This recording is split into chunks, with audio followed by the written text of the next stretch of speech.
Hello, music lovers. It is Brent Faulkner here. I am the founder of the blog site, The Musical Hype, and I have just reviewed a brand new album.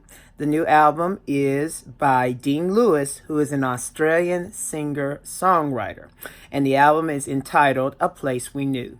This album kind of falls in the genre of singer-songwriter, which you can kind of categorize however you want to. I'd say a mix of alternative, folk, a more mature brand of pop, kind of the adult brand of pop that's more grown up.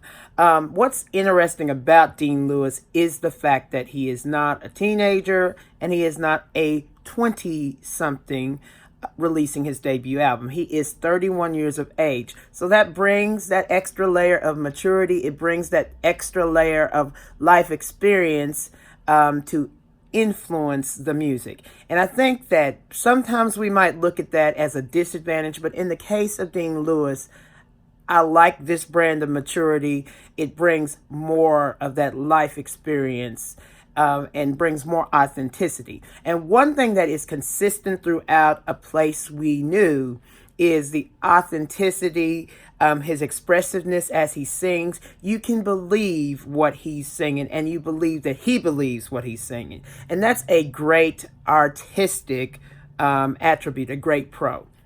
And throughout this effort, this is a set of 12 songs that works out very well. It's clear that we know early on what Lewis's niche is, where he's going with this. So that gives him a leg up. That doesn't mean that this style or this brand is always the most exciting, because sometimes when you're in this singer-songwriter sort of folk-dominated genre, you can kind of get stuck and it can grow boring. And there's a few moments on A Place We Knew that does happen. But for the most part, this is a successful album. It's 40 minutes long, so it doesn't overdo it. If I had to pick some gems from this album, those gems would be the opener, Hold of Me. That's a great start to the album. And even its follow-up, 7 Minutes, is good because these two set the tone for where Dean Lewis is going. Furthermore, there's a great 1-2 punch that happens, and that is with Waves, and he's talking about life going through waves, ups and downs and such. So love that moment. And then there's also Be Alright, which is the crowning achievement, the creme de la creme of this album, and it's spectacular. It's the crown, like I said, it's the crowning achievement.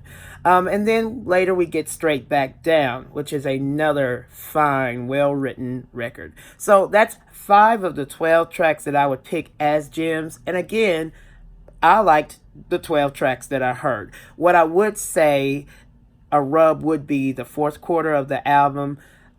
Basically, we've been there and done that. And while those songs are good and consistent, again, maybe by this point there's a little bit of overindulgence, and we've done the love thing and how love hurts and how he's got to rebound from all this stuff. We've been there, done that. So that's kind of a factor, kind of a thing that happens with albums like these. But overall, A Place We Knew, well-rounded, authentic, great voice, great singing, great songwriting. Love the production. Plenty of rhythm throughout, a lot of the thudding kick drums, 4 on the floor grooves. Just well written, well done. I'm impressed. This may not have necessarily been an album I would have revolved to, but I heard a lot about it, so there you go. So I highly recommend you listen to this album.